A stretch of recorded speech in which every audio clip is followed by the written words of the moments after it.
Welcome to BSc institute. आज हम लोग हमारे सेशन में कौन से किस टॉपिक के बारे में पढ़ने जा रहे हैं? ठीक है, प्रिंसिपल ऑफ कर्मा या हमारे कर्म के सिद्धांत। इसके बारे में हम लोग पहले बात कर चुके हैं। पुरुषार्थ में मैंने बहुत अच्छे से समझाया। जब मोक्ष के बारे में बात कर रहा था तो हम लोगों ने क्या पढ़ा था कि जो हमारे कर्म के सिद्धांत है वो अगर पूरे हो गए तो हमको किसकी प्राप्ति हो जाएगी? मोक्ष की प्राप्ति हो जाएगी। ठीक है, तो अभी तक हम लोगों ने देखा यूनिट 1 में हम लोगों ने क्या क्या कवर किया है। लास्ट के कुछ सेशनों में पुरुषार्थ के बारे में पढ़ा है। ठीक है, पुरुषार्थ के बाद हमने किसके बारे में पढ़ा था? ऋण संस्कार के बारे में। और ऋण संस्कार के बाद हमने क्या पढ़ा? पंच महायज्ञ। ये तीनों एक दूसरे से रिलेटेड है। मैंने आपको पहले भी बताया था कैसे रिलेटेड है। अगर पहली चीज की अगर पुरुषार्थ की बात करो तो उसमें 4 सिद्धांतों की बात की गई है। वो 4 सिद्धांत क्या है? हमारे धर्म, अर्थ, काम और मोक्ष। ये सब कब बोल सकते हैं कि कब हमारे लिए मोक्ष की प्राप्ति होगी? बेसिकली जब हमको सारे के सारे जो ऋण है वो हमारे चुकता हो जाएंगे। ऋण जो भी हमारे ऊपर है तो उनको बताने का मतलब सॉल्यूशन भी दे के रखा है। उस सॉल्यूशन को हमने किस में पढ़ा था? पंच महायज्ञों में पढ़ा था। ठीक है, जो भी ऋण थे उन ऋण को उतारने के लिए बोल के सॉल्यूशन दे के रखा था ना, वो सारे के सारे सॉल्यूशन हमने किस में पढ़े थे? पंच महायज्ञों में पढ़े थे। हमने देखा था कि 5 यज्ञ है, 5 यज्ञ कोई ना कोई यज्ञ किसी ना किसी ऋण से जरूर रिलेटेड है। ठीक है, और बेसिकली चीजों को समझाया गया था कि गृहस्थ जीवन में हर इंसान को 5 यज्ञ करने चाहिए। ठीक है, और गृहस्थ जीवन का भी हम लोगों ने देखा था। क्यों? क्योंकि सारा का जो भी इंसान है वो गृहस्थ जीवन का जो स्टेज रहता है उस स्टेज में इंसान क्या करता है? सारी की सारी जो सुख सुविधाएं होते हैं उनको भोगता है। ठीक है, सारी की सारी सुख सुविधाएं उसके पास रहती हैं। तो वही चीज ऋषि मुनियों ने बोला है कि जब कोई गृहस्थ जीवन में है और अगर वो सारी की सारी सुख सुविधाओं को जेल मतलब उसके पास है तो वो भूल ना जाए। किसको ना भूल जाए? ना ही भगवान को भूल जाए, ना आध्यात्मिक का जो मार्ग है उसको ना भूल जाए। इसलिए ये 5 यज्ञों के बारे में बताया गया। ठीक है, क्योंकि वो स्टेज ऐसी रहती है कि सब इंसान उसको एंजॉय करते हैं और एंजॉयमेंट के साथ वो चाहते थे ऋषि मुनि की भगवान का जो बोल सकते महत्व है या बोल सकते जो चीजें हम कर्म कर रहे हैं उनका महत्व खत्म ना हो जाए। ठीक है, और फिर कर्म से रिलेटेड अगर हम बात करें तो इस टॉपिक में हम किससे रिलेटेड बात करने वाले हैं? कर्म से रिलेटेड। ठीक है, कर्म के सिद्धांतों से रिलेटेड। तो यहाँ पे सिंपल सी चीजें हैं कि कर्म क्या है, कर्म के अच्छे कर्म क्या होते हैं, बुरे कर्म क्या होते हैं, अच्छे कर्म का क्या फल मिलेगा, बुरे कर्म का क्या फल मिलेगा, फिर इसका हमारे पाप क्या है, पुण्य क्या है, वही हमको किस में समझना है? प्रिंसिपल ऑफ कर्मा में या कर्मा के सिद्धांतों में। ठीक है, सिंपल सी चीज है। स्टार्ट करें। सबसे पहली चीज क्या बोल के रखे? नॉर्मली अगर आप देखो तो कर्म से क्या समझ में आता है आप लोगों को? क्या होता है कर्म? काम करना। बेसिकली कोई भी चीज है अगर आप किस तरीके से उस चीज को कर रहे हो वही आपका क्या होगा? काम हो, कर्म होगा। ठीक है, काम किस तरीके से आप मतलब किस दृष्टिकोण से कर रहे हो, किस भाव से कर रहे हो, ये सारी की सारी चीज किसको डिफाइन करती है? कर्म को डिफाइन करती है। ठीक है, अगर बोलते हैं ना कि अगर आपके अच्छे कर्म होंगे तो आपको अच्छा फल मिलेगा, अगर बुरे कर्म होंगे तो बुरा फल मिलेगा। बेसिकली अगर आप अभी एमपीपीएससी की अभी प्री की तैयारी कर रहे हो तो अभी आपका कर्म क्या है? पढ़ना। अगर घर जाके आप इस लेक्चर को यहाँ पे अगर सुन के जा रहे हो या लेक्चर्स को देख रहे हो, प्रॉपर नोट्स बना रहे हो और घर जाकर अगर उसी को लिखकर मतलब उसी लिखी लिखाई चीजों को देखकर याद कर रहे हो, पढ़ पा रहे हो, तो आपका कर्म कैसा है? अच्छा है। पर अगर यहाँ पे मैंने आपको लेक्चर दिया, आप यहाँ से सुन के चले गए पर आपने घर जाके बिल्कुल भी मेहनत नहीं करी, तो वो वाला जो कर्म है वो कैसा होगा? अच्छा होगा क्या? क्या वो एग्जाम पास करवा पाएगा क्या आपको? तो वही चीज है कि अगर आपका दिन है पूरा का पूरा, यहाँ लेक्चर के पास भी आपके पास 10 से 12 घंटे होते हैं, अगर आपने वो 12 घंटे की स्टडीज नहीं करी, सेल्फ स्टडीज की बात कर रहा हूं मैं, अगर 10 से 12 घंटे आपने सेल्फ स्टडीज नहीं करी तो एमपीपीएससी प्री में आपका नहीं होगा। ठीक है, तो वही चीज है कि अगर अच्छे कर्म है, अगर घर पे अच्छे से पढ़ोगे तो प्री क्लियर हो जाएगा। अगर अच्छे से नहीं पढ़ोगे, अगर आपके कर्म अच्छे नहीं है तो बेसिकली क्या होगा? आपको बुरा कर्म मतलब बुरा फल मिलेगा, आपका प्री क्लियर नहीं होगा, फिर आपको परेशान रहना पड़ेगा। तो यही चीज किस में समझाई गई है? प्रिंसिपल ऑफ कर्मा या कर्म के सिद्धांतों में, कि हर जो कर्म हम कर रहे हैं, जो भी काम कर रहे हैं, जिस भाव से कर रहे हो, जिस दृष्टिकोण से कर रहे हो, उसका एक फल कैसा है? निर्धारित है। अगर अच्छा कर्म है तो अच्छा फल मिलेगा और अगर बुरा कर्म है तो बुरा फल मिलेगा। ठीक है, अभी की हम लाइफ से अगर समझे तो पहले क्या बोल के रखा है? जो कर्म का सिद्धांत है अत्यंत क्या है? कठोर है। जहां अच्छे कर्म व्यक्ति के जीवन की प्रगति की दिशा में ले जाते हैं, वहीं बुरे कर्म उसका पतन की ओर ले जाते हैं। ठीक है, तो अगर आपके कर्म अच्छे होंगे तो आपकी आने वाली लाइफ कैसी होगी? अच्छी होगी।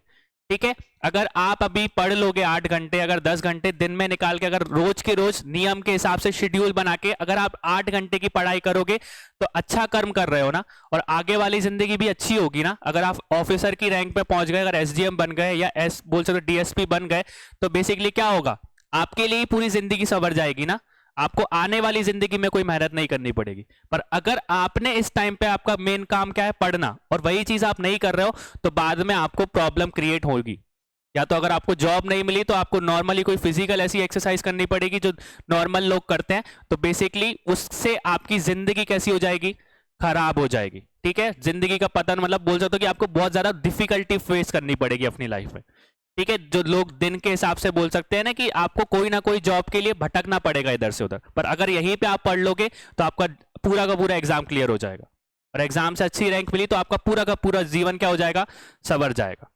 ठीक है, तो यही चीज बता के रखिए। तो जो भी हमारा सिद्धांत है वो कैसा है, कठोर है, जहां पे अच्छे कर्म करने वाले का जो जीवन है वो अच्छा होगा, और बुरे कर्म करने वाले का वो जीवन कैसा होगा, बेकार हो जाएगा।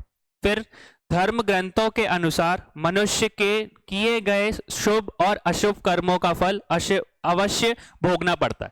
ठीक है, अगर अच्छे कर्म करोगे तो अच्छा फल मिलेगा, और बुरा कर्म करोगे तो बुरा फल मिलेगा। ठीक है, ये सब चीजें कहां पे देखने को मिलती है हमको, हमारे धर्म ग्रंथों में।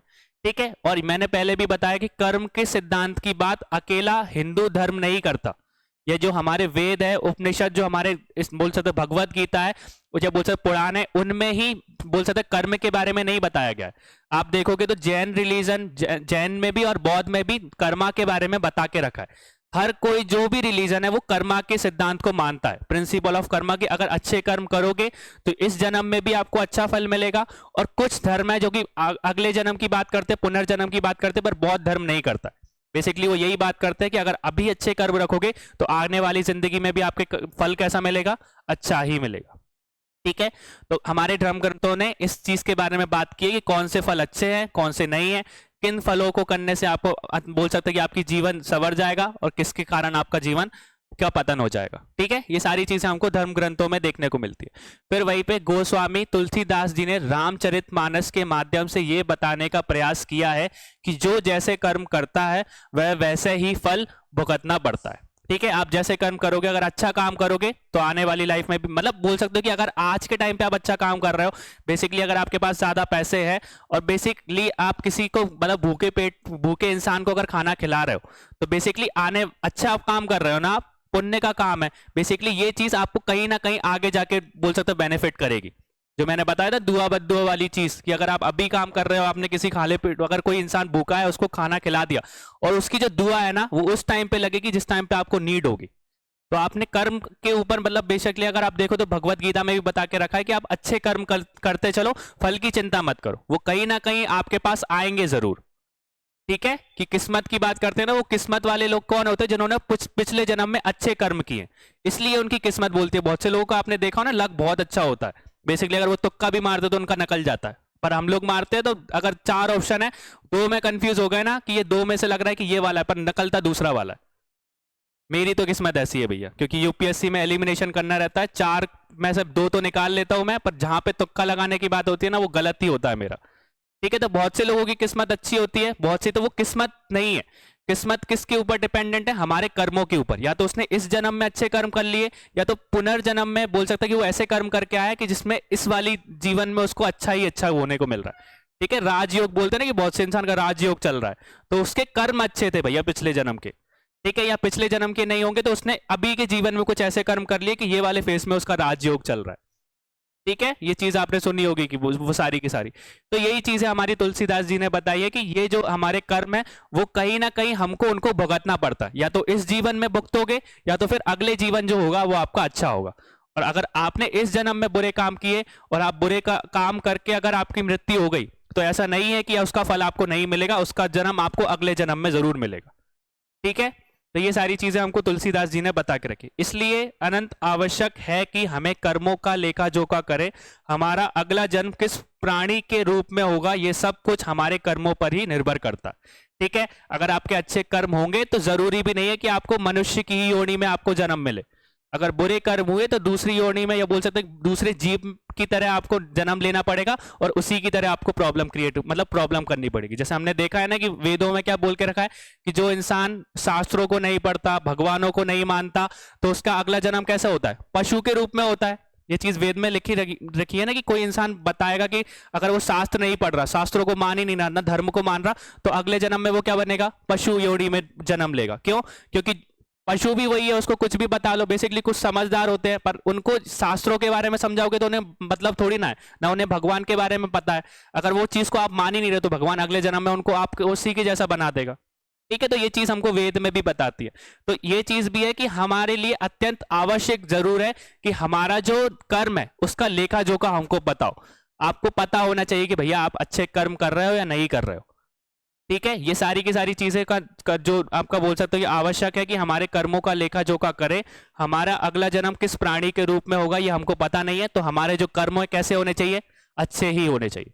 अगर हमारे अभी स्टूडेंट लाइफ में कर्म क्या है? पढ़ना है, तो हमारा काम क्या होना चाहिए? बस पढ़ना होना चाहिए, बाकी की चीजों पे दिमाग लगाना नहीं होना चाहिए। क्योंकि घर वाले अगर हमको बेसिकली सब सुविधाएं दे रहे हैं और सुविधाओं के उसमें बस एक ही चीज एक्सपेक्ट कर रहे हैं कि भैया आप अच्छे से पढ़ लो, और वो इसलिए ही कर रहे हैं क्योंकि आने वाला जीवन आप ही के लिए अच्छा होगा। अगर आप वो चीज भी नहीं कर पा रहे हो और बेसिकली मस्ती मार रहे हो, दोस्तों के साथ घूम रहे हो, तो वो चीज कहीं ना कहीं आपको बेनिफिट नहीं करेंगी। जितना आप दोस्ती दोस्ती कर रहे हो या दोस्तों के साथ घूम रहे हो, आने वाले टाइम में अगर उस दोस्त की जॉब लग गई तो वो इंसान आपसे बात भी नहीं करने वाला। ठीक है, आने वाले फेज में आपको यही चीज देखने को मिलेगी, क्योंकि हर इंसान अपनी लाइफ में बिजी हो जाता है और फिर वो आप अकेले ही छूट जाओगे। ठीक है, तो यही चीज किस में समझा के रखी है? हमको कर्मों के आधार पर समझा के रखा है। फिर क्या बोले रखा? अनेक जन्मों के किए गए कर्म हमारे अत कारण का संगत करते हैं, यह साचित कर्म कहलाते हैं, जिनसे ही हमारा प्रारब्ध बनता है। ठीक है, अब इसको देखो, संचित कर्म क्या होते हैं? बेसिकली बहुत से बोलते हैं ना कि अनेक जन्मों में किए हुए कर्म हमारे क्या होते हैं? इन कारणों कर्मों का क्या रहते हैं? एक बोल सकते हैं कर्म बनते हैं। जैसे एग्जाम्पल के रूप में जैसे निर्भया का मैंने बताया था, तो जो चौथा इंसान था जो हरि सिंह था, बेसिकली उसको जो उसने काम किया था उसने फांसी लगा दी थी, क्या उसका वो कर्म का जो फल है उसको इस जन्म में भोगने को मिला? क्या नहीं मिला ना। तो उसका पिछला जन्म कैसे, जब अगर नेक्स्ट जन्म की बात करोगे तो इस जन्म में उसने कैसा काम करा? अच्छा करा या बुरा करा?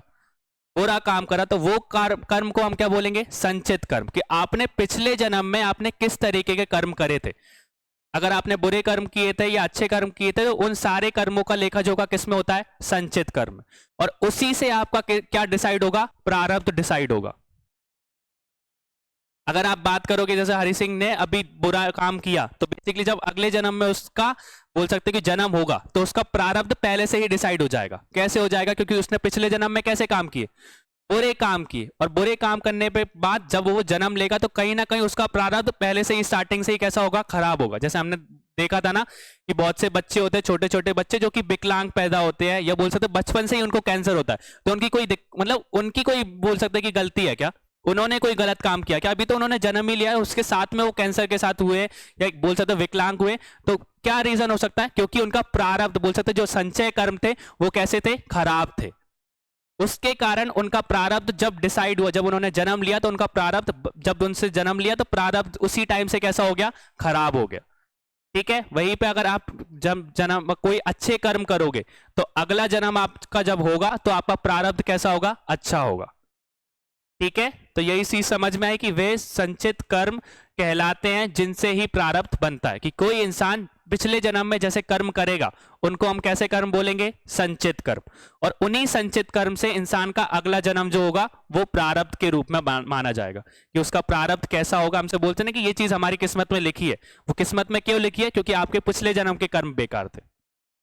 ठीक है, तो वो चीज है कि अगर वो कर्म का जो सिद्धांत है वो कंप्लीट होगा ही। अगर आपने इस जन्म में पाप किया है और बिना आप फल भोगे इसमें आपकी मृत्यु हो जाती है, तो अगले जन्म में उसका आपको फल भोगना ही पड़ेगा। वो आपका प्रारब्ध खराब ही होगा।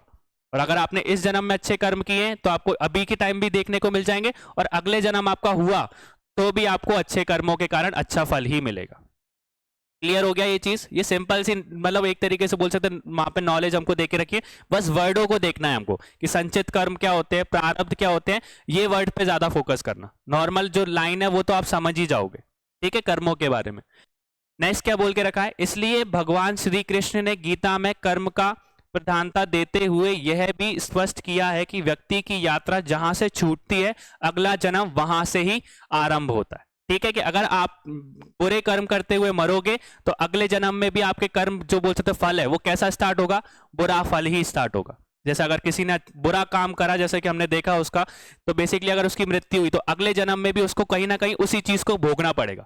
या तो बचपन से ही भोगेगा, या तो जब उसका जन्म होगा, या तो कोई डिसीज के साथ पैदा होगा, या तो फिर आने वाली जिंदगी में उसको उस तरीके की चीजें फेस करनी पड़ेगी। ठीक है, तो भगवत गीता में श्री कृष्ण भगवान ने भी इसके बारे में बोला है कि अगर जाते जाते आपके जो भी कर्म होंगे वही कर्मों का फल आपको अगले जीवन में देखने को मिलेगा। ठीक है, अगर अच्छे कर्म करोगे तो अच्छा फल मिलेगा और बुरे कर्म करोगे तो बुरा फल मिलेगा। समझ में आ गया यहां से संचित कर्म का मतलब, प्रारब्ध का मतलब।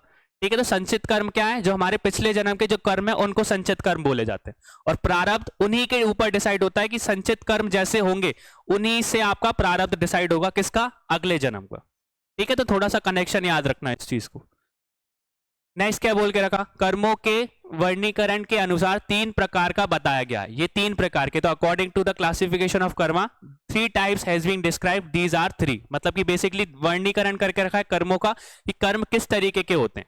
ठीक है, तो नॉर्मल से बोल के रखता हूं, यहाँ पे हमको अलग अलग टाइप के देखने को मिलेंगे, पर नाम के हिसाब से याद करते चलना। ठीक है, तो पहले अगर वो बोल से वर्णीकरण की बात करूं, सिंपल से जो है वो क्या है, हमारे कार्यक, ठीक है, दूसरे वाचक, और तीसरा क्या है हमारा मानसिक। नाम से क्लियर हो रहा है पहली चीज कि जो कार्यक है, कार्यक्रम उन कर्मों को कहा जाता है जो काया और शरीर द्वारा किए जाते हैं। जैसे कि बेसिकली अगर आप कर्म कर रहे हो, जैसे कि आप रोड पे चल रहे हो, रोड पे चलते चलते आपने किसी गाड़ी को तोड़ दिया, तो ये कैसे कर्म होंगे, आपके कार्य कर्म होंगे। अपने शरीर से अपने जो कर्म है बेसिकली उनका भी आपको क्या करना पड़ेगा, उसका कर्म या उसका फल भी भुगतना पड़ेगा। तो अगर आप गलत काम कर रहे हो तो बेसिकली आगे जाके आपके साथ भी कुछ गलत हो सकता है, एक्सीडेंट हो सकता है। ये सारी चीजें किस कर्म में आएंगी, कार्य कर्म। जो भी कर्म किसके द्वारा किए जाते हैं, जो काया और कर्म या शरीर के द्वारा किए जाते हैं उनको हम लोग को ऐसा कर्म बोलते हैं, कार्य कर्म। ठीक है, ये चीज क्लियर हो गई। अगर फिजिकल नुकसान पहुंचाओगे किसी इंसान को तो हो सकता है कि आपके साथ भी वही चीज हो जाए, तो वही चीज हम किस में पढ़ेंगे, कार्य कर्म। फिर वाचिक कर्म में जो कर्म वचन या वाणी द्वारा किए जाते हैं उन्हें क्या बोला जाता है, वाचिक कर्म किए जाता है। कि बेसिकली क्या होता है, अगर अब्यूज करना, बेसिकली आप किसी इंसान को गाली दोगे तो आपकी जबान खराब हो रही है ना, आपका कर्म कैसा हो रहा है, बेकार हो रहा है। अगर वही इंसान आपकी गाली को सुन रहा है और कुछ बात मतलब वापसी नहीं कर रहा तो उसका कर्म कैसा हो जाएगा, अच्छा हो जाएगा। पर आपने अगर एक गाली दी और सामने वाले ने 5 दी थी तो आप दोनों के कर्म कैसे हो जाएंगे, वाचिक कर्म हो जाएंगे। ठीक है, ऐसे कर्म जो कार्य बोल सकते हैं, जो शरीर के द्वारा किए जाते हैं उनको कार्य कर्म बोला जाता है। जो वाणी के थ्रू किए जाते हैं, अब्यूज करना, किसी की बोल सकते हैं कि बुराई करना या बेसिकली वो चीज करना, तो ये सारी की सारी चीजें किस में आएंगी, वाचिक कर्म में आएंगी। ठीक है, और तीसरा क्या होता है हमारा, मानसिक कर्म, कि किसी को ऐसी मेंटल स्ट्रेस देना कि जिससे आपके कर्म खराब हो रहे हैं। कैसे, जैसे कि बेसिकली बोल सकते हैं कि बहुत से लोग करप्शन वाला केस देखा है ना, कि सिस्टम बोलते हैं कि सिस्टम है ये वो वाला सिस्टम। कैसा है करप्शन का, क्योंकि अगर एक इंसान कर रहा है या हेड कोई उससे ऊपर पोस्ट का कोई इंसान कर रहा है तो नीचे वाले इंसान को करना ही पड़ेगा। ठीक है, फोर्सफुली वो चीज आप उसको टेंशन दे रहे हो ना कि अगर आपने ये चीज नहीं करी तो आपको मतलब मैं जॉब से निकलवा दूंगा, ये जॉब से आपको हटा दिया जाएगा। तो वो एक तरीके का मेंटल स्ट्रेस है ना। आप अपने कर्म तो खराब कर रहे हो, सामने वाले को मानसिक रूप से प्रेशर देके भी उसके कर्म खराब करा रहे हो। तो इस तरीके के कर्म को क्या बोलते हैं हम लोग, मानसिक कर्म। तीनों समझ में आ गए एग्जाम्पल से। कार्यक मतलब कि जो शरीर के थ्रू करे जाते हैं, जो भी हमने बेसिकली बोल सकते हो कि आप मतलब तोड़ा फोड़ी करोगे या उसका फल आपको शरीर के रूप में ही मिल जाएगा। ठीक है, वैसे एक्सीडेंट हो गया तो आपको शरीर के उसमें ही आपको फल भुगतना पड़ेगा। मतलब वाचन के रूप में कि बेसिकली आप किसी चीज की बुराई कर रहे हो या बोल सकते हो गाली दे रहे हो, तो हो सकता है कि अगले वाले जन्म में या मतलब अगले जन्म में बोल सकते हो या इसी जन्म में ऐसी आपकी पत्नी मिल जाए कि जो आपको उल्टा और वो चीज बोलती हो।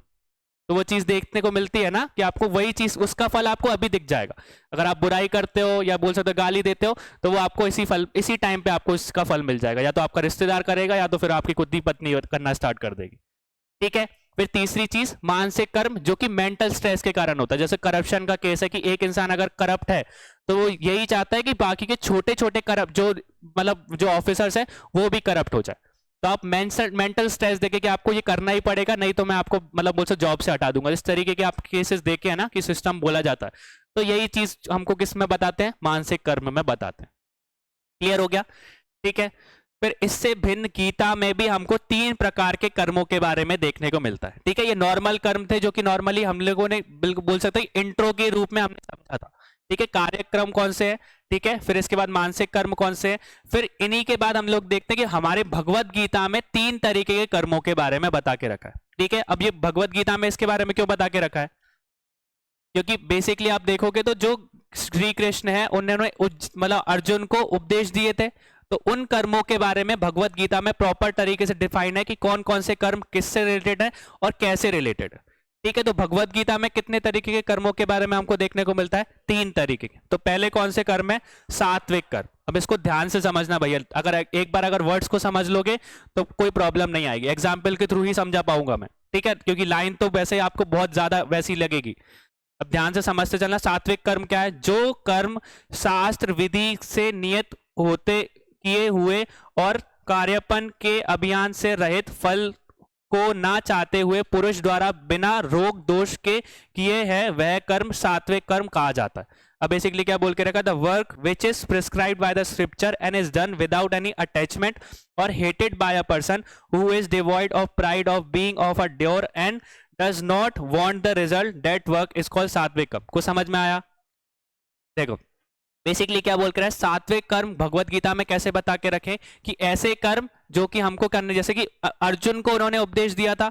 अर्जुन ने स्टार्टिंग जब पहला दिन था तो अपना गांडीव भी छोड़ दिया था।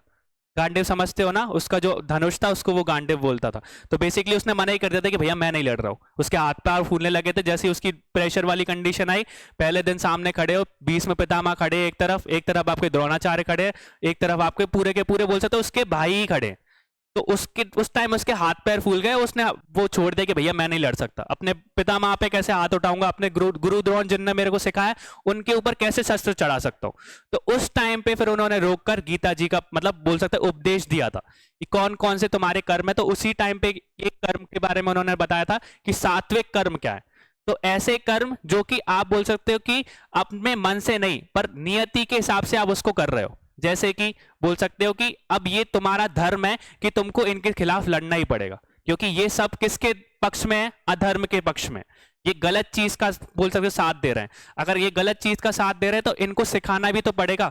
अगर सिखाने की जरूरत पड़ी तो अगर इनको मारना है तो मारना ही पड़ेगा आपको।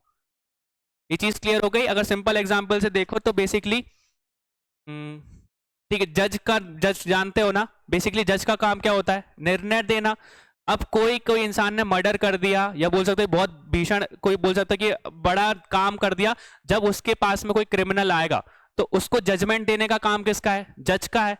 अगर उसने मर्डर किए, बोल सकते 10-12 मर्डर कर दिए और बोल सकते साइको है, तो जज क्या फैसला सुनाएगा, या तो उसको उम्र कैद की सजा दे देगा या तो फांसी दे देगा। अगर उसने फांसी दी तो ये तो उसकी नियति थी ना, ये उसका धर्म था बेसिकली कि कोई इंसान ने गलत काम किया है तो उसका डिसीजन जो है वो डिसीजन डिपेंड करता है कि कैसा उस क्रिमिनल ने काम किया है। अगर क्रिमिनल ने ज्यादा बुरा काम किया तो उसको सीधा फांसी ही देना पड़ेगा ना। तो ये उसने कुछ गलत काम किया है क्या? इसी तरीके के कर्मों को हम लोग क्या बोलते हैं, सात्विक कर्म बोलते हैं। समझ में आ गया? ठीक है, अब कोई दिक्कत है सात्विक कर्म में तो बेसिकली क्या बोल के रखा है, जो कर्म शास्त्र विधि के नियत किए हो। तो उसने जब जजमेंट की बेसिकली जब अपनी कॉन्स्टिट्यूशन पढ़ी या आईपीसी पढ़ी तो उसमें इसका यही बता के रखा है कि कोई अगर क्रिमिनल है तो क्रिमिनल ने अगर ज्यादा बड़ा काम किया है तो उसके पास 2 ही चीज है, या तो उम्र कैद की सजा दे दो या तो फांसी दे दो। या उसने अगर बहुत ज्यादा बड़ा काम किया तो उसको सीधी फांसी ही देनी पड़ेगी ना। ठीक है, हमारे इंडिया में बहुत कम होता है, पर फांसी अगर उसने दे दी तो ये उसने गलत काम किया क्या? नहीं किया। ये तो उसकी बोल सकते हैं ये सारे की सारी चीज शास्त्र विधि के हिसाब से हुई है। उसका बोल सकते हैं मतलब मन नहीं था हानि पहुंचाने का, पर यही चीज उसकी शास्त्रों में दी है, यही उसकी नियति है। ठीक है, इस तरीके के कर्मों को हम लोग क्या बोलते हैं, सात्विक कर्म। क्लियर हुआ ये चीज? फिर दूसरे क्या आते हैं हमारे, राजस कर्म। राजस कर्म जो कर्म बहुत परिश्रम से युक्त हैं तथा फल को चाहने वाले अहंकार युक्त पुरुष द्वारा किए जाते हैं, वह कर्मों को हम क्या बोलते हैं, राजस कर्म। मतलब जो हम लोग कर रहे हैं भैया, हम लोग परिश्रम कर रहे हैं कि नहीं कर रहे हैं, हम स्टडीज कर रहे हैं कि नहीं कर रहे हैं, हमारा काम क्या है, हमारा कर्म हम अच्छे से निभा रहे हैं। और बेसिकली यही चीज है कि जो बहुत परिश्रम से युक्त है, जो कि बहुत क्या करता है, परिश्रम करता है। बेसिकली किस चीज के लिए, अगर हम एमपीपीएससी की तैयारी कर रहे हैं तो हम पढ़ते हैं दिन भर, आप 10-10 घंटे 11-11 घंटे परिश्रम के साथ पढ़ रहे हो, और अगर आप सक्सेसफुल हो गए, अगर आप बोल सकते हो कि डीएम बन गए या एसडीएम बन गए, तो बेसिकली आप जो भी बोल सकते हो अहंकार में आके आप उस चीज को फॉलो नहीं करोगे। बेसिकली अगर मान के चलो मैं एसडीएम बन गया, तब मैं थोड़ी ना बोल सकता है कि जो भी मेरे पास में आएगा उसके साथ करप्शन करूंगा, या बोल सकता है कि कोई क्षेत्र अगर मेरे अंडर में है तो उधर पूरा का पूरा जो राज है वो मेरा ही रहेगा, मेरे हिसाब से ही वो पूरे की पूरी डिस्ट्रिक्ट चलेगी, ऐसा डिपेंड नहीं करता। ठीक है, तो इस तरीके के जो कर्म होंगे वो कैसे होंगे, हमारे राजस कर्म। कि कोई इंसान अगर परिश्रम के थ्रू किसी पोस्ट पे बैठा है तो वो बिना अहंकार के अगर कोई कर्म कर रहा है तो उस तरीके के कर्मों को हम लोग क्या बोलेंगे, राजस कर्म। क्लियर हो गया? तो राजस कर्म क्या होते हैं, जो बहुत परिश्रम से युक्त हो और फल को चाहने वाले अहंकार युक्त परिश द्वारा किए जाते हो। ठीक है, इन तरीके की हम बोल सकते हैं कर्मों को क्या बोलेंगे, राजस कर्म। समझ में आ गया? फिर तीसरा क्या है हमारा, तामसिक ग्रुप। तो तामसिक कर्म की बात करो तो जो कर्म परिणाम हानि हिंसा या को ना विचार केवल अज्ञान के आरंभ किया जाता है, वह कर्म तामस कर्म किया कहा जाता है। क्या इसका क्या मतलब है? बेसिकली कोई अगर छोटा सा बच्चा है, अगर छोटा सा बच्चा बेसिकली किसी मतलब बोल सकते हैं बड़े को अगर गोदी में लिया मार दे, तो उसने ये चीज अज्ञानता में करी है या मन से की है? अज्ञानता में की है। तो वैसे ही कभी कभी बोल सकते हो कि आप रोड पे जा रहे हो और कभी हाईवे पे हो और हाईवे में एकदम से कोई इंसान आपके सामने आ गया, तो आप अपनी स्पीड को कंट्रोल कर पाओगे क्या? नहीं कर पाओगे। तो गलती से अगर वो चीज अज्ञानता में मतलब भूल से अगर आपकी वो एक्सीडेंट हो जाता है, तो उस तरीके के कर्मों को हम लोग क्या बोलेंगे, तामसिक गुण। कि हमारा मन नहीं था हानि पहुंचाने का, पर वो चीज अगर हमारे साथ हो गई कि एट इंस्टेंट हमको वो चीज करनी ही पड़ी, तो उस तरीके के कर्म हमारे क्या होंगे, तामस गुण। क्लियर हो गया? तो सात्विक कर्म मतलब कि जो हमारे शास्त्रों में नियम दे के रखा है, जैसे कि जज है तो जज का एक काम है कि बेसिकली जजमेंट सुनाना। अगर बहुत बड़ा काम अगर क्रिमिनल है तो बेसिकली वो क्राइम किया है तो उसका जजमेंट क्या होगी, फांसी देना। तो उसने अपने नियम शास्त्रों के हिसाब से उसने कुछ गलत नहीं किया, वो उस टाइम पे उसकी शास्त्री मतलब उसकी जो कॉन्स्टिट्यूशन है वो यही चीज बताते। तो उस तरीके के कर्मों को क्या बोलेंगे हम लोग।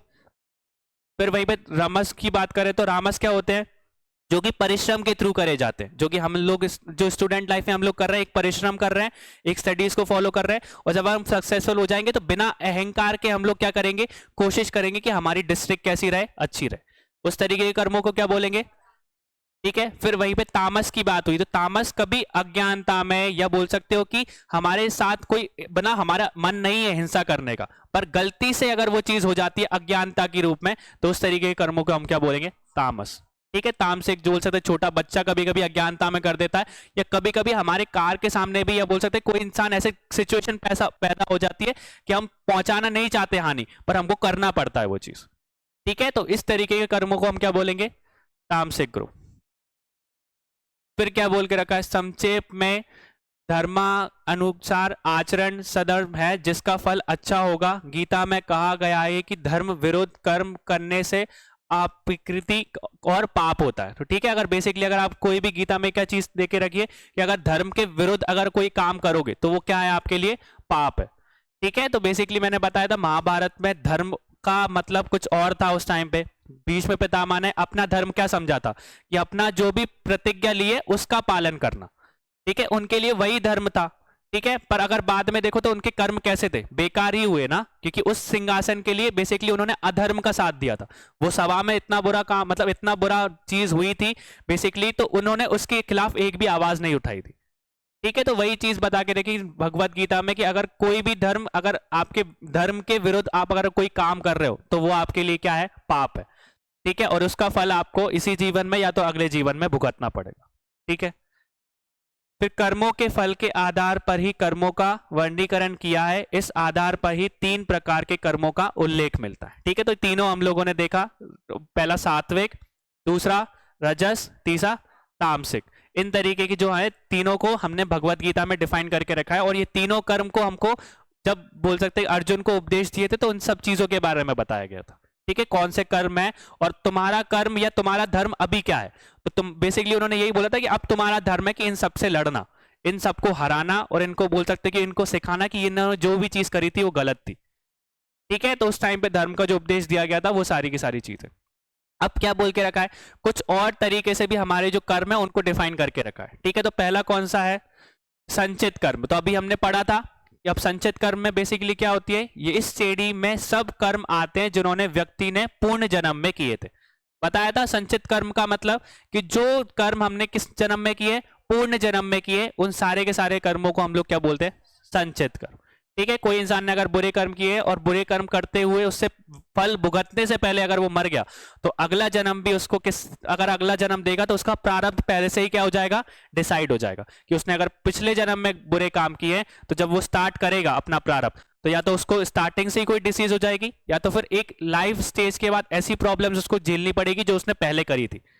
ठीक है, तो वही चीज हमको किस में देखने को मिलती है? संचित कर्म में देखने को मिलती है।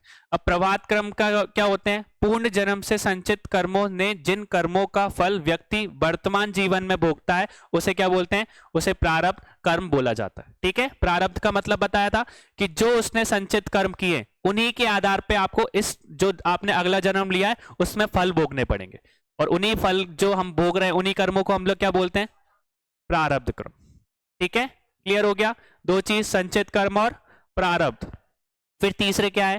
क्रियाकर्मक और संचयमान कर्म क्या होते हैं? तो व्यक्ति द्वारा इस जन्म में किए जाने वाले, वो बोल सकते हैं जो क्रियाक्रमण वो कर्म कहलाते हैं। संचित कर्म का भाग जो प्रारब्ध कर्म भोगने से उपयुक्त शेष बचता है तथा क्रियामान कर्म, इन दोनों पर व्यक्ति का भावी जीवन निर्भर करता है। ठीक है, बेसिकली क्या बोल कर the work done by the person in this birth is called क्रिया कामक कर्म। की जो इंसान, बेसिकली हमने देख लिया संचित कर्म जो कि पुराने जन्म के जो कर्म थे, प्रारब्ध मतलब उन्हीं के आधार पे हमारा प्रारब्ध डिसाइड हो गया कि अगर बुरे कर्म करोगे तो जो जन्म है, जो अगला जन्म लिया है उसमें हमारे कैसे होगा? जीवन आसान होगी।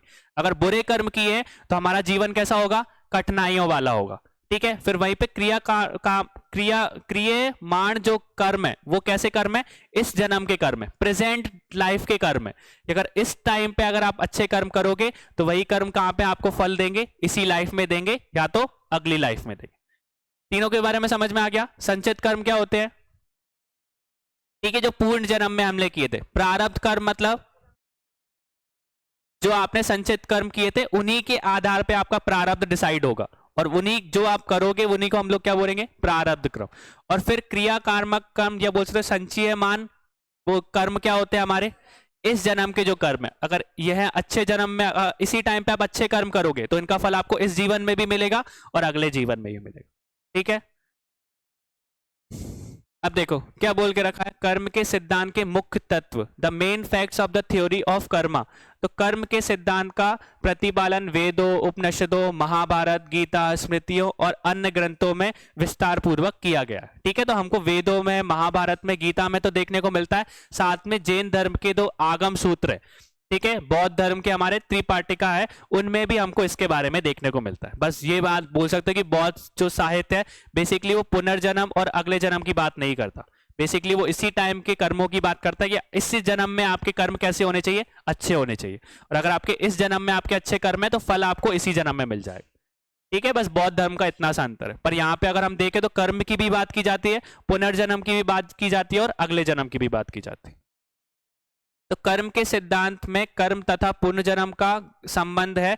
कर्मों पर ही परिणाम स्वरूप पुनर्जन्म होता है। ठीक है, तो ये चीज है कि कर्मों के आधार पे हमारा पुनर्जन्म जो है फिर से होता है, और जो हमने पुराने जन्मों में जो काम किए उन जन्मों का फल हमको इस जन्म में भी भुगतना पड़ता है। फिर कर्म का अत्यंत पादनदायक है। शरीर के अतिरिक्त मन तथा वचन द्वारा की गई क्रियाओं भी कर्म में ही अंतरिक्ष सम्मिलित मानी जाती है। तो मैंने बताया था, हमने 3 तरीके के पढ़े थे। ठीक है, तो तीनों तरीके के देखोगे तो अगर कोई इंसान को आप शरीर से हानि पहुंचा रहे हो तो ऐसा नहीं कि वो आपको क्रियात्मक कर्म ही कर रहे हो, बाकी वाचिक कर्म और मानसिक कर्म भी आपके क्या कहलाए जाएंगे? कर्म कहलाए जाएंगे। कि मतलब अपने जीवन में आप इंसान के बारे में किस भाव से सोचते हो वो भी आपका क्या है? एक कर्म है ना। बेसिकली अगर आप इंसान के मतलब बेसिकली दुनिया को अच्छी नजर से देखोगे तो वो भी एक कर्म ही होता है, और अगर घृणा की मतलब ईगो के हिसाब से देखोगे या वो चीज आपके अंदर रहेगी तो वो भी आपके क्या है? बेकार कर्म। तो इंसान को बोल सकते हो कि जो हमारी संसार है उसको कैसे तरफ से देखना चाहिए? अच्छी दृष्टि से देखना चाहिए। तो ये भी आपके अच्छे कर्म है। और मानसिक कर्म मतलब कि इंसान को टेंशन नहीं पहुंचानी चाहिए। बेसिकली आप इंसान को जबरदस्ती प्रेशर दे रहे हो तो वो भी आपके कर्मों में ही काउंट होगा। तो शरीर के कर्म भी माने जाते हैं, और मानसिक और वचन द्वारा जो भी मन को आप बोल सकते हो कर्म है वो भी आपके कर्मों में ही काउंट होंगे। ठीक है, तो कर्म का सिद्धांत ये नहीं है कि आप फिजिकली किसी इंसान को प्रॉब्लम पहुंचा रहे हो, मेंटल प्रेशर भी दे रहे हो तो वो भी आपके क्या होंगे? बेकार कर्म ही होंगे। ठीक है, फिर क्या बोल रहे हैं, मानव वो कर्म के सिद्धांत की यह मान्यता है कि व्यक्ति द्वारा किए गए किसी भी कर्म का प्रारंभ समाप्त नहीं होता, कर्मों के फल का अनिवार्य रूप से भोगना ही पड़ता है। तो ये चीज पता है हम लोगों को कि अगर आपके जो कर्म है, अगर आपने कर्म किए हैं तो उसका फल तो आपको भोगना ही पड़ेगा। अगर बुरे कर्म किए और बुरे कर्म करने से पहले आपकी मृत्यु हो गई तो अगले जन्म में आपको उनको भोगना पड़ेगा। कर्म के चक्र को अनंत माना गया है। कर्मों की समाप्ति एक जन्म से नहीं हो सकती, एक के बाद अनेक जन्म होते हैं तथा अनिवार्य नहीं है कि प्रत्येक जन्म में मनुष्य योनि ही मिले। इससे अतिरिक्त कर्म का व्यापकता को स्पष्ट करते हुए माना गया है कि व्यक्ति के वंशजों को भी कर्म का प्रारंभ पड़ सकता है, प्रभाव पड़ सकता है। तो ये चीज क्या बोल के रखी कि अगर हमारे जो कर्म है वो कर्म हमको तो भुगतने ही पड़ेंगे, पर अगर हमारे कर्म कुछ ज्यादा ही बुरे हुए तो हमारे जो वंशज, जो आगे की जनरेशन होगी, उनको भी हमारे कर्म, जो बुरे कर्म है, उनको भोगना पड़ेगा। ठीक है, बेसिकली क्या, अगर एग्जाम्पल देखो तो मान के चलो कि कोई बड़ा ऑफिसर है, ठीक है, उस ऑफिसर ने बेसिकली करप्शन किया, बेसिकली किसी इंसान, मतलब जिस जरूरतमंद इंसान से उसने क्या कर दिया, पैसे ले लिए, या ऐसे कुछ गरीब इंसान से उसने पैसे लिए जिसको बहुत ज्यादा नीड थी उस पैसे की। या मान के चलो कि कोई छोटा इंसान है, ठीक है, मतलब वो बेसिकली कोई काम कराने के लिए ऑफिसर के पास आया, उस ऑफिसर ने उससे पैसे की डिमांड करी कि अगर आपको ये काम करवाना है तो आपको 1 लाख रुपए देना पड़ेगा या 50,000 रुपए देने पड़ेंगे।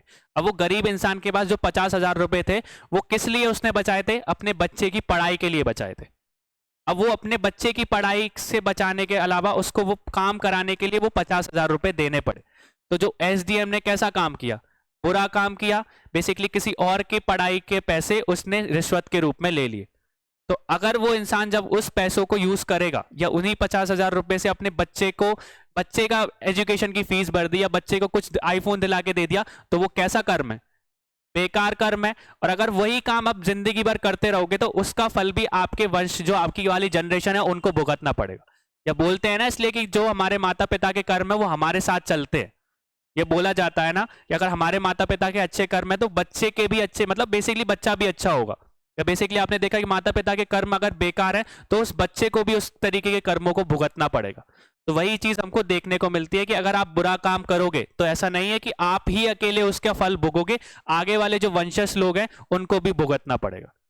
ठीक है, बेसिकली अगर करप्शन करते हुए आप पकड़े गए, अभी तो आप कर रहे हो, एक बार सक्सेसफुल हो गए, कभी जिंदगी में किसी दिन आप पकड़े हो गए, तो उसके कारण क्या होगा, आपकी पूरी की पूरी फैमिली की बोल सकते हैं रेपुटेशन तो जाएगी और सब कुछ सील हो जाएगा। और उसके कारण फिर आपकी फैमिली को परेशानी होगी कि नहीं होगी जिंदगी भर। आपने कमा तो लिया 5 लाख, 5 करोड़, 10 करोड़, 100 करोड़ की आपने संपत्ति खड़ी कर दी, पर जिस दिन आप पकड़े होगे तो पूरा का पूरा जब्त हो जाएगा। फिर आगे वाली जनरेशन क्या करेगी, हाँ ही आपके पास जॉब रहेगी, जॉब से भी निलंबित हो जाओगे, वहां से भी आपको निकाल दिया जाएगा। फिर आपके मतलब आपके परिवार का पालन पोषण कैसे करोगे आप। ठीक है, तो इसके बाद फिर आप ही की फैमिली को परेशानी उठानी पड़ेगी ना। तो यही चीज के बारे में बता के रखा है कि इससे अतिरिक्त जो भी व्यापकता से कष्ट करते हुए माना गया है कि व्यक्ति के वंशजों पर भी कर्म का प्रभाव पड़ता है। तो अगर हमारे कर्म कुछ इतने ज्यादा बुरे हुए तो आगे वाली जनरेशन को भी क्या करना पड़ेगा, आपके कर्मों को भुगतना पड़ेगा।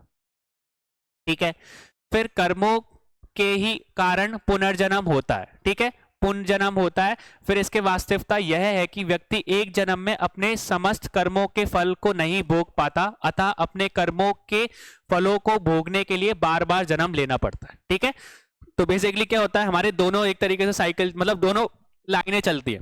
बार ग्राफ समझते हो ना कि एक तरफ आपके अच्छे कर्म गिने जाते हैं, एक तरफ आपके बुरे कर्म किए जाते हैं। अगर दोनों बोल सकते हो कि बराबर है, अगर आपने अच्छे कर्म भी किए और बुरे कर्म भी किए तो वो क्या होगा, आपका जो अगला जन्म होगा उसमें आपको इतनी परेशानी, कष्ट या बोल सकते हैं कि फेस नहीं करने पड़ेंगे।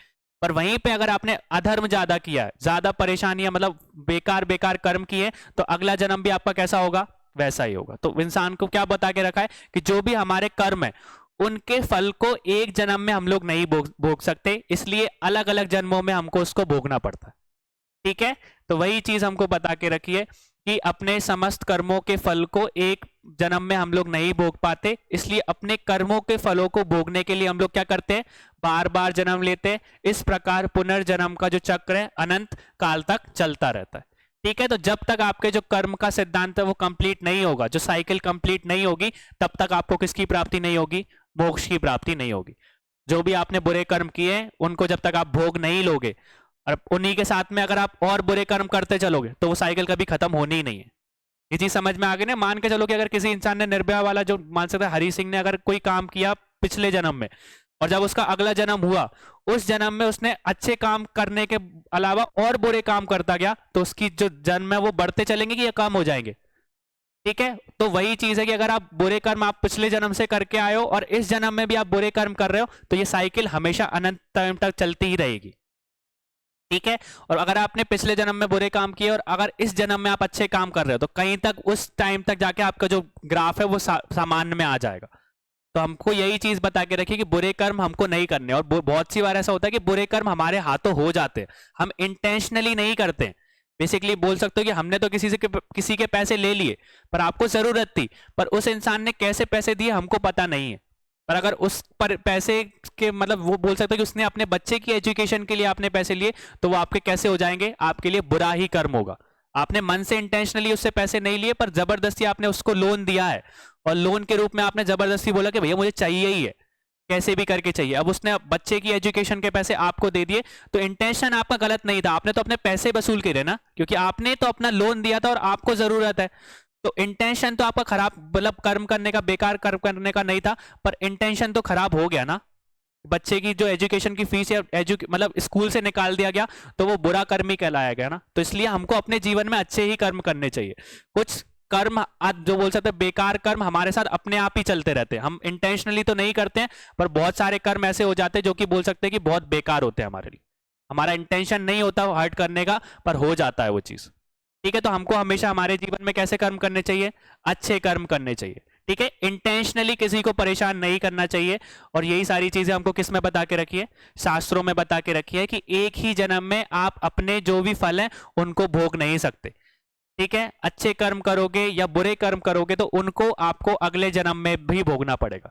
जब तक आपकी बोल सकते हो कि साइकिल कंप्लीट नहीं होगी, सिद्धांत कंप्लीट नहीं होंगे, तब तक आपको मोक्ष की प्राप्ति नहीं होगी।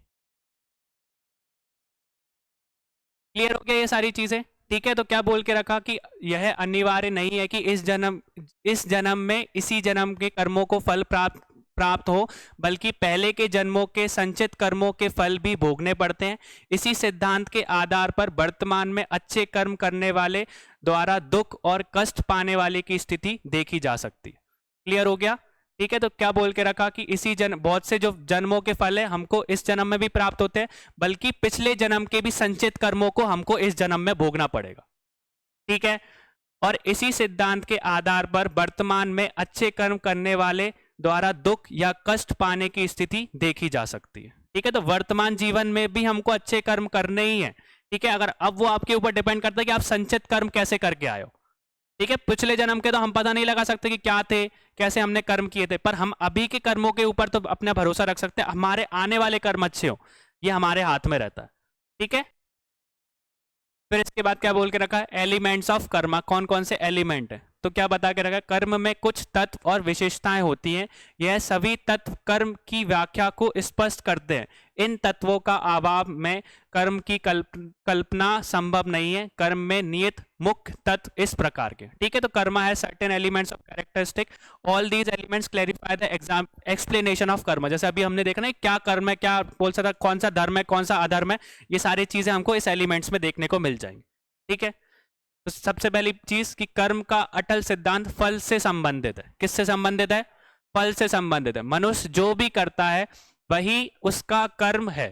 ठीक है, जो इंसान आप कर रहे हो वही चीज आपकी कर्म के ऊपर डिपेंड करती है। कोई भी काम कर रहे हो तो वही आपका कर्म है ना। अब वो डिपेंड करता है कैसा कर्म आप कर रहे हो। फिर इस कर्म का कुछ ना कुछ फल या परिणाम होना मतलब होता ही है। जो भी अगर आप अभी अच्छे से पढ़ रहे हो तो उसका फल आपको मिलेगा ना, आपका सिलेक्शन हो जाएगा, अच्छी पोस्ट पे बैठ जाओगे। अगर यहीं पे अगर आपका कर्म है पढ़ना, अगर नहीं पढ़ोगे तो सिलेक्शन होगा क्या? नहीं होगा। तो फल आपको इसी टाइम पे मिल जाएगा आपको देखने को। पर कर्म फल को टालना नहीं जा सकता। मनुष्य कर्म करता है, इस कर्म का कुछ फल होता है, वह इस फल का भुगतान करता है और इस भुगतानों के अनुसार पुनः उसके कर्मों का निर्माण होता है। ठीक है, कर्म और फल यह चक्र निरंतर चलता रहता है। ठीक है, कर्म और चक्र की जो साइकिल है वो हमेशा चलती रहेगी। कैसे? अगर अच्छे कर्म करोगे तो आपको अच्छा फल मिलेगा, बुरे कर्म करोगे तो बुरा फल मिलेगा। कर्म केवल भौतिक क्रिया नहीं है, इसके अंतरिक्ष सामाजिक, मानसिक, आध्यात्मिक तथा भावात्मिक सभी प्रकार की क्रियाओं का समावेश करते हैं। ठीक है, तो सारी की सारी चीजें हमको देखने को मिलेगी। कर्म फल में कर्म कारण का नियम काम करता है, कारण कार्य का उत्पन्न करता है और फिर कारण बन जाता है। प्रवाह अनंत है, सभी इसका अंत नहीं होता। ठीक है, तो वही चीज है, साइकिल जो है वो चलती रहेगी हमारी। जो बोल सकते हैं कि अगर हमने जो कर्म किए हैं उन कर्मों का जो फल है वो एक जीवन में तो मिलेगा ही, साथ में किस में मिलेगा आपको, अगले वाले जीवन में भी मिलेगा, जब तक आप क्या बोल सकते हो अपने कर्मों के सिद्धांत को कंप्लीट नहीं कर सकते। ठीक है, जब तक आपको मोक्ष की प्राप्ति नहीं हो जाती, जितने भी आप जन्म लोगे ना, उनमें आपके जो कर्म किए हैं उन कर्मों का फल आपको मिलता रहेगा। ठीक है, अगर अच्छे कर्म करोगे तो अच्छा फल चलता रहेगा, बुरे कर्म करोगे तो बुरा फल मिलता रहेगा। कर्म का फल नष्ट नहीं होता, बिना कर्म किए फल की आशा करना व्यर्थ है। ठीक है, तो हमने देखा ये चीज कि कर्म की मतलब बोल सकते अपना कर्म करते चलो, फल की चिंता मत करो। ये चीज हमको आज भी टाइम पे देखने को मिलती है। तो कर्म में कार्य कारण की अशक्य भाविता और चक्र पाना पाया जाता है। कर्म सिद्धांत के अनुसार आत्मा क्या है, अमर है और पुण्य जन्म होता है। ठीक है, हमारा धर्म क्या बोलता है कि जो हमारी आत्मा है वो कैसी है, अमर है और पुनर्जन्म होता है। इस जन्म में हम जो कुछ पाते हैं वह पिछले जन्म के कर्मों का फल है। ठीक है, तो बेसिकली अगर यहाँ पे बात करो तो हिंदू धर्म और बौद्ध धर्म में अंतर आ जाता है। बेसिकली वो लोग आत्मा को नहीं मानते। ठीक है, आत्मा के साथ में जो कर्म बोल सकते हैं पुनर्जन्म और अगले जन्म को भी नहीं माना जाता। पर हमारे वेदों में बेसिकली इस चीज के बारे में बात की करके रखी है कि हमारी जो कर्म के सिद्धांत के अनुसार आत्मा कैसी है, अमर है। ठीक है, अगर कोई इंसान ने काम किया तो काम करने के बाद अगर उसकी मृत्यु हुई तो वो आत्मा कैसी रहेगी, अमर रहेगी। फिर वही आत्मा किसी और जीव में जाके क्या हो जाएगी, प्रवेश कर लेगी। ठीक है, और इस जन्म में हम जो कुछ पाते हैं वह पिछले जन्म के कर्मों का फल। ठीक है, नेक्स्ट, अतः जन्मांतर और कर्म फल के द्वारा हम यह स्वीकार करते हैं कि आत्मा अमर है। फिर जीवन की परिस्थितियां कर्मों का ही फल है, सभी परिस्थितियां समान नहीं होती, अतः सभी के कर्म समान नहीं होते। ठीक है, तो परिस्थितियों के ऊपर मैंने बताया था, डिपेंड करता है कि आपके कर्म कैसे हैं। अगर आप गुस्से में हो तो गुस्से में आप वही चीज को बोल सकते हैं कि बहुत एग्रेसिवली देखोगे। अगर आपका मन शांत है तो बेसिकली आप अपने कर्म भी कैसे रहेंगे, आपके अच्छे रहेंगे। क्योंकि बोलते हैं ना, गुस्से में बोल सकते हैं गुस्सा दुश्मन का मतलब नष्ट करने के लिए सबसे बड़ी जड़ है। गुस्से में आप जो भी काम करोगे वो बेकार ही होगा, पर वही काम अगर आप मतलब शांत मन से करोगे तो वो कैसा रहेगा, हमेशा अच्छा ही होगा। तो वो सिचुएशन के ऊपर डिपेंड करता है, परिस्थितियों के ऊपर डिपेंड करता है कि आप किस तरीके से चीजों को देख रहे हो और उसी के हिसाब से आप क्या कर रहे हो, अपने कर्मों को कर रहे हो। क्लियर हो गया, सिंपल सी थी। अभी हम लोग कल से पढ़ेंगे आश्रम के बारे में। ठीक है, तो बेसिकली इनको आप अच्छे से एक बार जो सिंपल सी रीडिंग है उसको पढ़ के आना और जो मेन वर्ड्स है ना वही समझना। ठीक है, ज्यादातर अगर हम क्वेश्चंस की बात करेंगे ना तो क्वेश्चन हमारे एमपीपीएससी से यहीं से बनेंगे। कहाँ से, एलिमेंट्स ऑफ कर्मा से। कि आश्रम जो हम लोग 5 तरीके की चीजें पढ़ेंगे इस एलिमेंट्स में, क्वेश्चन ज्यादातर चांसेस है कि यहीं से बनेंगे। ठीक है, तो पहले की जो रीडिंग है कर्म का सिद्धांत उनको पढ़ के आना, जिससे आपको आगे की एलिमेंट्स बहुत अच्छे से क्लियर हो जाए। ठीक है, थैंक यू।